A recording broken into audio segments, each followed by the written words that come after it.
안녕하세요. 어려움 없이들 지내시나요? 이때가 아니면 언제 온몸에 땀 좀 빼보겠나 싶다가도 더위가 특히 고역인 분들도 덜어 계실 것 같아서 마음이 많이 쓰입니다. 아무쪼록 쉬엄쉬엄 이 한철 끝까지 무탈하십시오. 교회 오실 때나 댁 들어가실 때 승강기 꼭 이용하시고 더위뿐만 아니라 계단 조심, 차 조심, 운전 조심하십시오. 밤길이 어둡습니다. 이 시간 접속을 넘어 소속으로라는 제목의 말씀을 드리려고 합니다.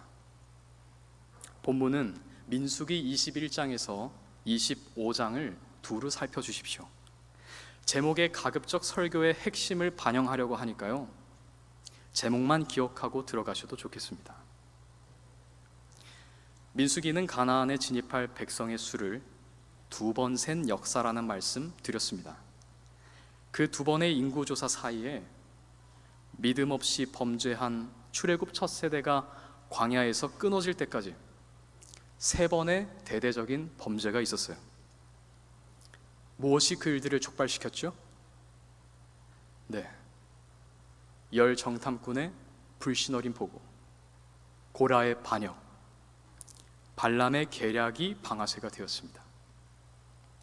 그런데 계기를 마련한 것은 소수이더라도 이스라엘 회중 전체가 들썩거렸다는 것을 보아 그것이 범민족적인 범죄였다는 것을 알 수 있었지요.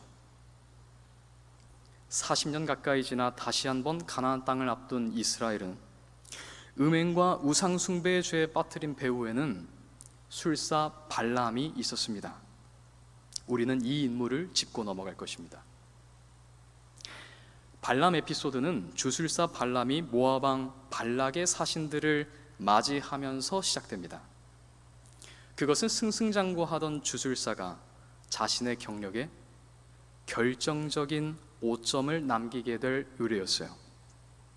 분명 큰 건수였지만 맡으면 안 되는 의뢰였죠. 지금 신앙적인 이유를 드는 것이 아닙니다. 발람은 여호와의 선지자가 아니었고 따라서 그분과 언약 관계에 있지 않았어요.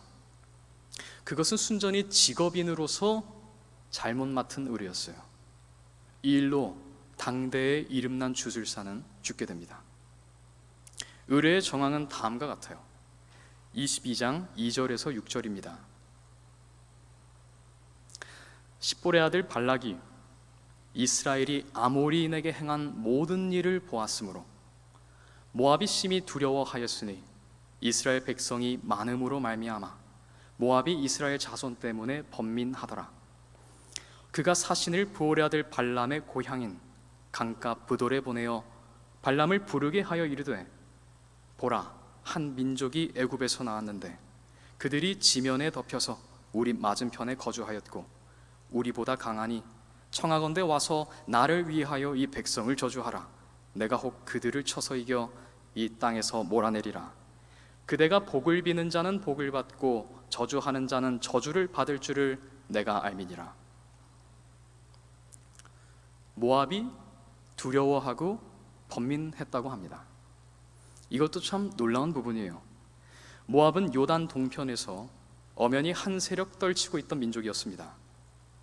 이스라엘의 수가 많으면 많았지 이미 자리 잡고 살고 있던 자신들과는 상대가 되지 않아요. 40년째 광야만 떠돌고 있는 백성 아닙니까? 기껏해야 황사 같은 현상에 지나지 않아요. 귀찮기는 해도 두렵지는 않은 것이죠. 거기다가 22장은요, 고라의 반역이 있던 16장과 얼마 떨어져 있지도 않아요. 이스라엘 백성은 자기들끼리도 분열되어 있는 백성이에요. 자신들이 거인들 앞에서 메뚜기 같다고 한 13장과도 멀지 않았죠. 그런데 이때 모압 왕의 두려움에는 그럴 만한 이유가 있었습니다. 자신들 말맞다나 메뚜기 같은 이스라엘이 이제는 주변 민족들에게 메뚜기 재앙처럼 두려움이 될 만한 이유가 있었어요. 무엇일까요? 갑자기 하나님의 특별한 개입이라도 있었을까요? 아닙니다. 하나님은 지난 날들이나 그때나 한결같으셨어요. 변화는 이스라엘 쪽에 있었습니다. 이스라엘이 모압 앞에 이르기 전 21장 1절부터 이런 기록이 있습니다. 네겝에 거주하는 가나안 사람 곧 아랏의 왕이 이스라엘이 아다림 길로 온다함을 듣고 이스라엘을 쳐서 그중 몇 사람을 사로잡은지라. 이스라엘이 여호와께 서원하여 이르되 주께서 만일 이 백성을 내 손에 넘기시면 내가 그들의 성읍을 다 멸하리이다. 여호와께서 이스라엘의 목소리를 들으시고 가나안 사람을 그들의 손에 넘기심에 그들과 그들의 성읍을 다 멸하니라. 이제껏 없던 일이었어요. 여기 사용된 1인칭은 아마 모세의 목소리이겠지만 그 기도는 이스라엘의 서원에서 비롯된 것이었습니다. 이때 모세는 중보 기도가 아니라 대표 기도를 드렸습니다. 다시 말씀드립니다. 중보 기도가 아니라 대표 기도를 드렸어요. 무슨 뜻입니까? 이스라엘 백성이 기도하기 시작했다는 거예요. 자기 하나님을 알아보기 시작했다는 거죠. 중보할 일밖에는 만들지 않던 백성이 형제 중 몇 사람이 사로잡혀간 것을 계기로 전쟁이 여호와께 속했다는 것을 고백하고 있었습니다. 이것은 새 세대의 조짐이었어요. 신세대가 일어나고 있는 것이죠. 출애굽 당시의 청소년들과 광야에서 나고 자란 아이들이 이 신세대를 이루었습니다. 바야흐로 여호와의 백성이 무르익고 있었어요. 성경이 자세하게 말해주고 있지는 않지만 우리는 여기서 하나님의 징계가 열매 맺은 것을 볼 수 있습니다. 신세대들이 무슨 수로 그들에게 필요한 신앙을 배웠겠습니까? 누구에게서 여호와 그들의 하나님을 배웠을까요? 만일요, 광야에서 끊어지리라는 선고를 들은 기성세대들이 하나같이 원한을 품고 자포자기의 심정으로 징계에 임했더라면 그들은 이런 식이었을 겁니다. 우리가 못 들어가면 너희도 못 들어가.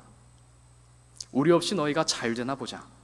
하나님께서는 너희에게도 똑같이 하실 것이다. 너희도 다 우리처럼 죽게 될 거야.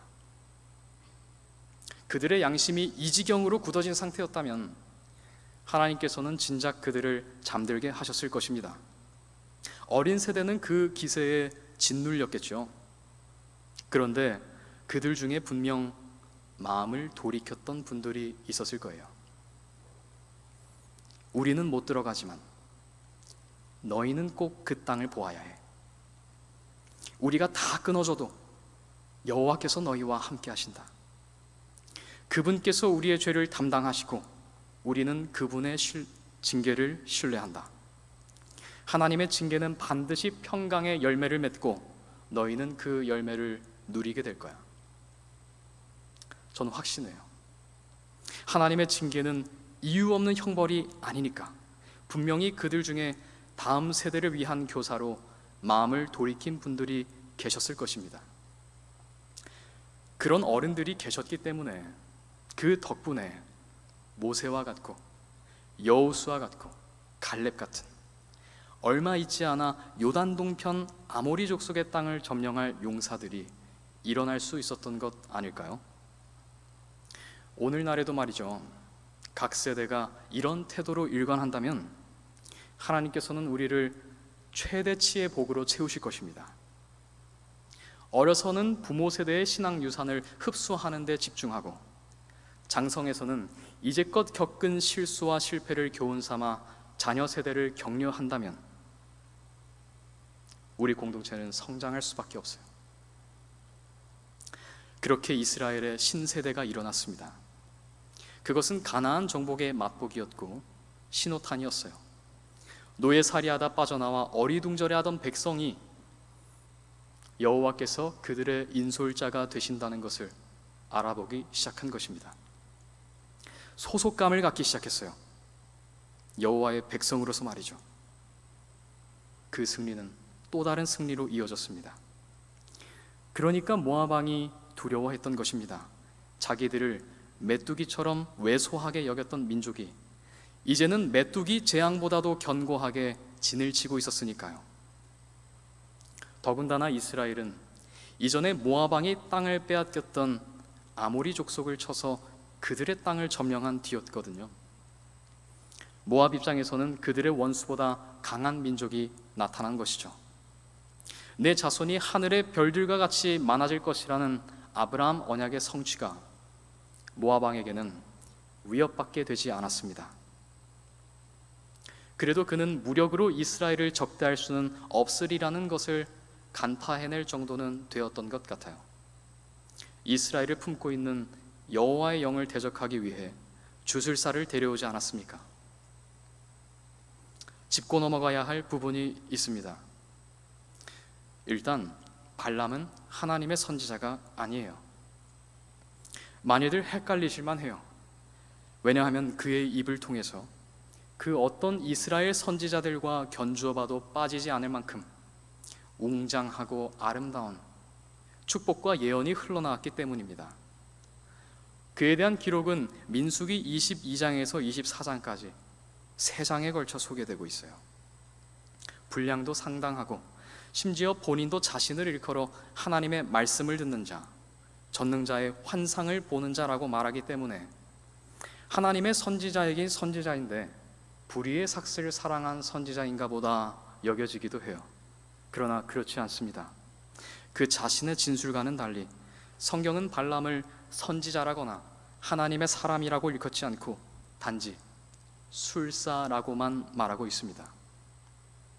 발람은 역사적으로도 신상이 드러난 사람입니다. 그는 신들의 예언자로 불렸어요. 신들의 예언자, 이 말 어떻습니까? 우리가 기독교 신앙에 익숙해서 그렇죠. 일반적으로 도사든지 어떤 종교의 사제든지 그분들은 자기들이 믿는 신들의 조작자예요. 입시 난관이든지 사업 실패든지 불임이든지 인간이 겪곤 하는 문제들에 따라서 특정 영을 매뉴얼대로 부리는 것입니다. 거래를 해서 어르고 달래기도 하고 책망하거나 꾸짖기도 합니다. 그러면 여기서 누가 고단수예요? 부려지는 신입니까?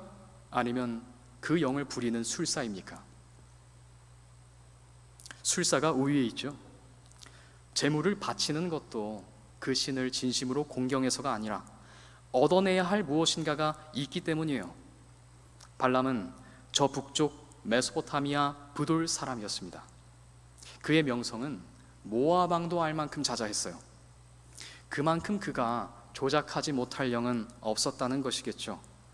그가 바라보는 영적 세계는 마치 손잡이가 여러 개 달린 기계장치와 같았을 것입니다. 이럴 때는 이렇게, 저럴 때는 저렇게 계기판을 조작하면 확실하게 원하는 결과를 얻는다 자신이 있었어요. 모압 왕 발락이 처음으로 사신을 보내었을 때 그는 이미 여호와의 방문을 받았습니다. 노련한 술사답게 그는 자기를 방문한 영의 남다름을 알아보았어요. 주술을 쓰지도 않았는데 받게 된 방문이었어요. 모압 고관들과 함께 가지도 말며 저주하지도 말라, 그들은 복을 받은 자들이라라는 여호와의 단언이 무엇을 의미하는지 알아들었어요. 무당들이 자기보다 기가 센 영과 맞닥뜨렸을 때 쩔쩔매는 것처럼요. 직업인으로서 거부할 수 없을 만큼의 보수를 다시 제안받았을 때에도 그는 이렇게 말했습니다. 발락이 그 집에 가득한 은금을 내게 줄지라도 내가 능히 여호와 내 하나님의 말씀을 어겨서 덜하거나 더하지 못하겠노라. 그만큼 확실히 신통하기는 한 사람이었어요. 그러나 그것은 여호와와의 언약 관계에 기인한 것이라기보다는 수락해서는 안 되는 의뢰라는 촉이 섰기 때문이었습니다. 그가 여기서 여호와 내 하나님이라고 하는 말은 그분께 내가 굴복되어 있다는 것이 아니고 내가 접신해서 잘하면 불일 수도 있는 이라는 뜻이었어요.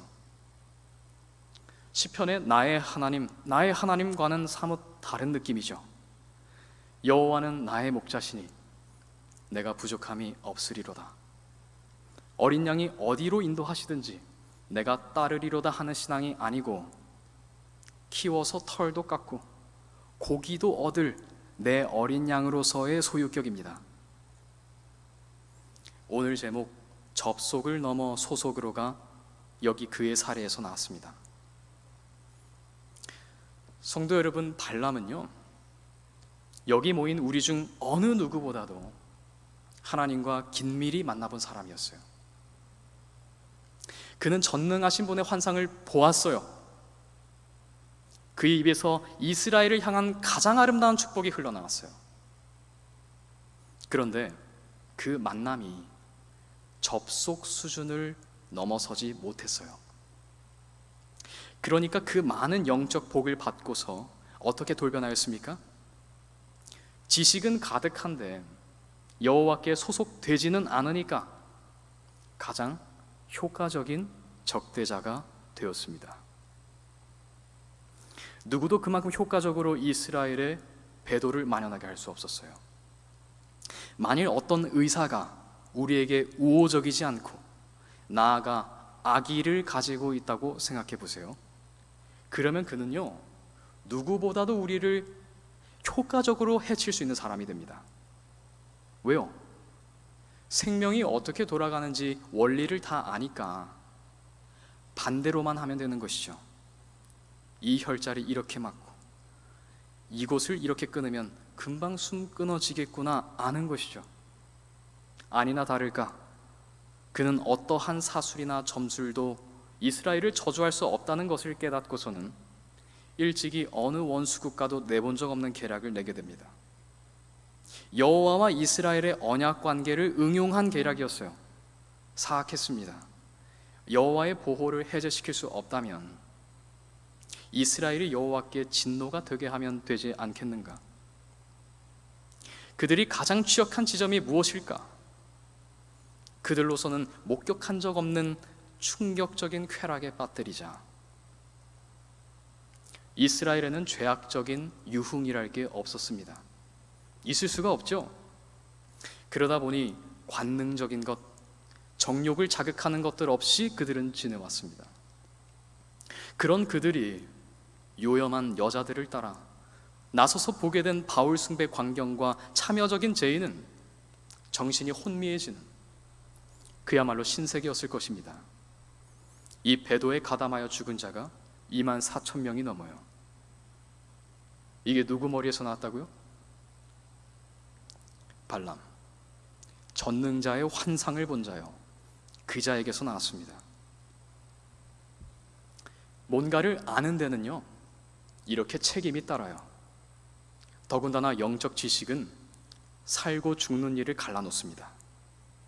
알게 된 만큼 굴복하지 않으면 어느새 원수편에 서 있는 자신을 발견하게 될 것입니다.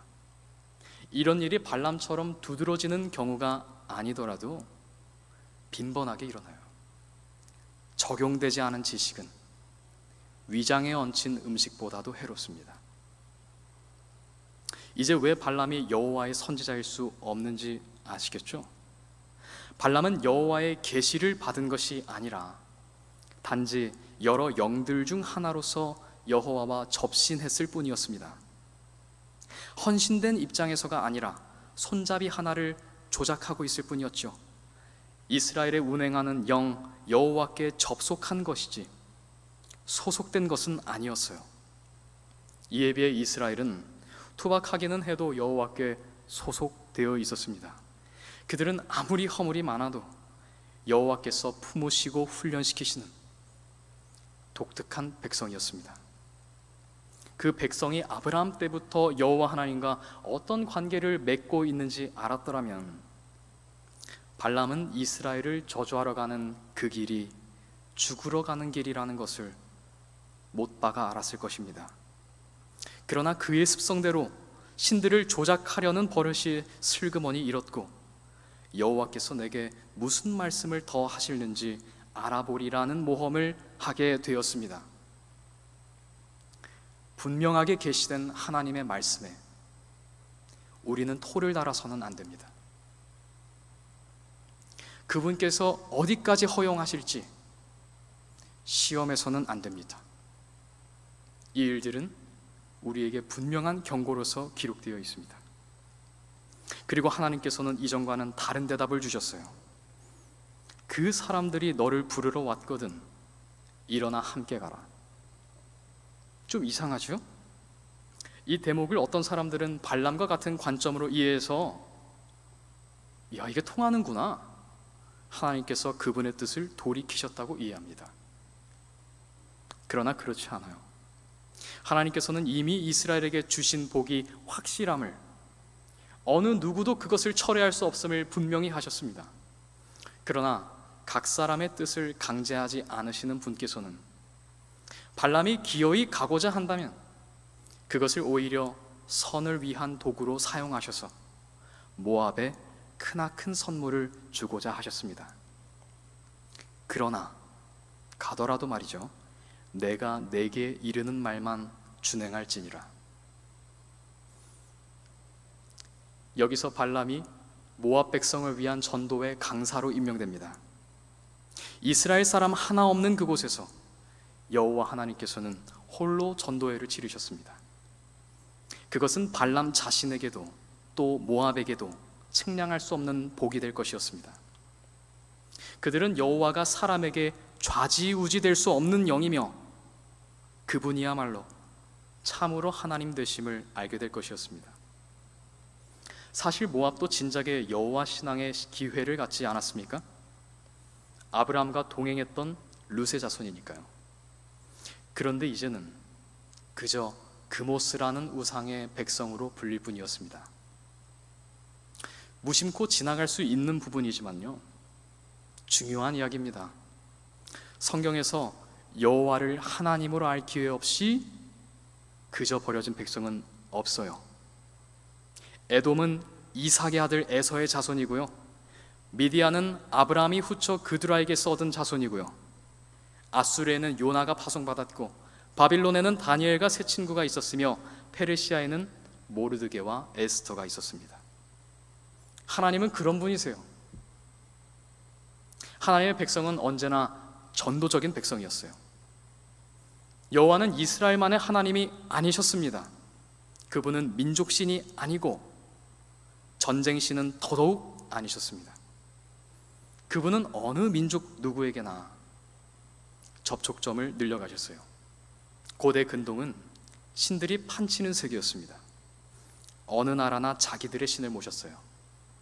오늘날 일본과 인도도 마찬가지입니다. 동네마다 허다한 신들이 있어요. 그런데 그 신들은 숭배되기 때문에 신들인 것이지 구원하는 능력이 입증되어서 신인 것은 아닙니다. 참 하나님은 여호와 한 분이시지만 이 땅에서 숭배받는 것들이 너무나 많기 때문에 이제는 하나님이라는 말이 마치 일반 명사처럼 사용되고 있어요. 그래서 그저 하나님 하는 것만으로는 부족함을 느낍니다.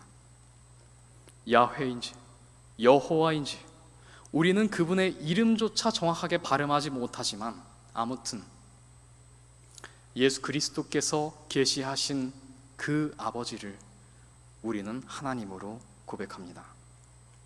고대 근동이라고 먼 얘기가 아니에요. 우리 얘기랑 다르지 않아요. 우리 주변을 둘러보십시오. 하나님을 알만한 기회들에 둘러싸여 있지만 하나님께 소속되지 않은 채로 시간을 흘려보내는 것들을 찬찬히 헤아려 보십시오. 그리스도인들은 어디에나 있고 설교를 끊임없이 생산해냅니다. 오늘도 세상은 그분 덕분에 한날을 낳는데, 이렇게 많은 노력이 투입되고 있는데 여전히 세상은 그분을 인정하지 않고 있어요. 모압의 산들에서 이스라엘 사람 하나 없이 전도회를 여신 하나님, 이분을 생각할 때 우리는 어떠한 사람들이 되고 맙니까? 이스라엘은 하나님의 으름장이 아니었어요. 원래대로라면 선민의식이 끼어들 틈이 없었습니다. 그것은 열방을 향한 열렬한 초청이었어요. 위압적이지 않고 열려 있었습니다. 아브라함에게 주신 약속은 대단히 의미심장해요. 곰곰이 생각해 보시겠습니까? 내가 축복하는 자는 복을 받고 내가 저주하는 자는 저주를 받는다. 이것이었습니까? 아니죠. 너를 축복하는 자가 그에게 내가 복을 내릴 것이고, 너를 저주하는 자에게는 내가 저주하겠다. 땅의 모든 족속이 너로 말미암아 복을 얻을 것이다. 이것이 하나님의 약속이었어요. 어떻게 다릅니까? 내가 축복하는 자는 복받고 저주하는 자는 저주받을 거야. 이렇게 되면요, 그것은 권력이에요. 반드시 부패하고 말 권력이죠. 교회가 천국의 열쇠를 가지고서 사람을 들여보내기도 하고 파문하기도 하는 것처럼요, 모압 왕 발락이 술사 발람에게 기대한 것이 이런 것이었습니다. 이런 권력은 그것을 가진 그 사람을 높여요. 그런데 하나님의 약속은요, 주도권이 아브라함에게 있지 않아요. 어떤 사람, 어느 민족이든지 아브라함과 그 자손에게 베푸시는 여호와의 복을 보고 그분의 역사를 인정하면 그도 그 복을 받는 것입니다. 발람이든 발락이든 이스라엘을 축복할 마음이 조금도 없는 사람들이었어요. 그래서 이 복을 받을 수도 없는 사람들이었어요. 그런데 정저주하려 길을 나서겠다면 그 자리를 하나님께서는 전도회로 만드시겠다는 것입니다. 구레네 시몬은 예수님의 십자가를 의도치 않게 졌다가 평생의 감화를 받았어요. 발람이 이스라엘을 축복하고 모압의 고관들이 그것을 듣는 동안 하나님의 역사가 왜 없었겠습니까? 너를 축복하는 자는 내가 복을 내리겠다. 그러나 그들은 끝내 여호와를 이스라엘의 하나님으로만 여겼고 그모스의 백성으로 남았습니다. 맞는 말이에요. 접속은 놀라운 축복입니다. 그러나 그것은 소속으로의 도약을 요구합니다. 성경은 교양으로 끝나지 않아요. 이 도약에 이 땅에서의 복된 일생과 영원한 생명이 걸려 있습니다.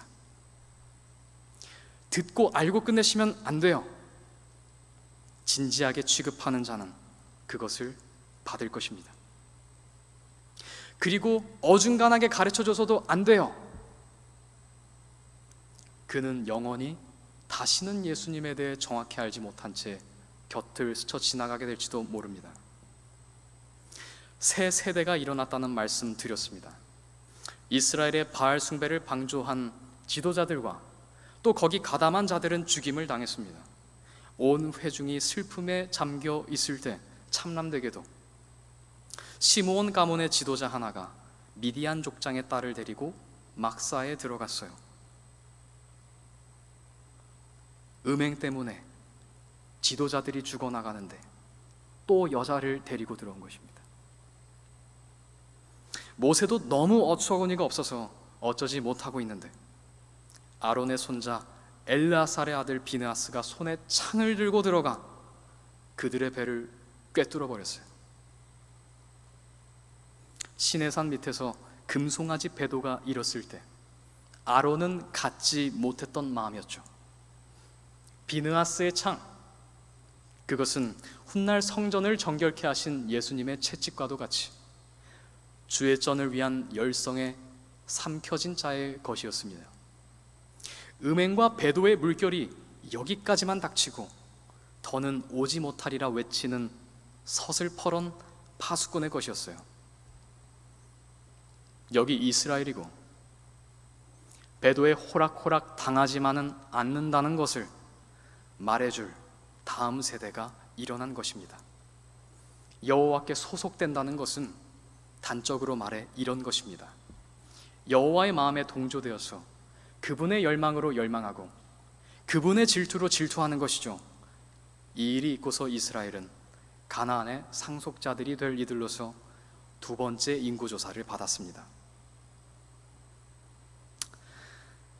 우리는 사람들과 얼마든지 하나님에 대해 논할 수 있고 종교와 인생을 이야기할 수 있습니다. 그러나 하나님의 열성에 삼켜져서 그분과 더불어 앞으로 이루어져야 할 일들을 논하고 그 성취를 위해 헌신하는 것이야말로 성경의 영성일 것입니다. 수많은 사람들이 하나님에 대해 들어보지도 못하고 눈을 감는다는 것은 아찔한 일이에요. 그러나 그 이상 되는 사람들이 하나님에 대해 듣고서도 그분께 소속되지 않는다는 사실은 더욱 아찔한 일입니다. 우리의 최선은 접속을 넘어서 소속으로의 도약을 감행하고 그분께서 우리에게 이르시는 것들을 빠짐없이 준행하는 것, 바로 그것일 것입니다. 이제 기도하겠습니다. 여호와 하나님, 우리 아버지, 이 땅에서 신들로 숭배받는 것들 가운데 아버지의 영광을 드러내 주시옵소서. 고개 숙인 저희를 연단하셔서 화평의 도구로 빚어 주시옵소서. 하나님께서 아브라함에게 약속하신 복이 이스라엘을 통해 이방 열방에 우리 한민족에게도 전해진 것처럼 저희도 아버지를 세계가 다 속하여야 할 분으로 제시하게 해 주시옵소서. 예수님의 이름으로 기도합니다. 아멘.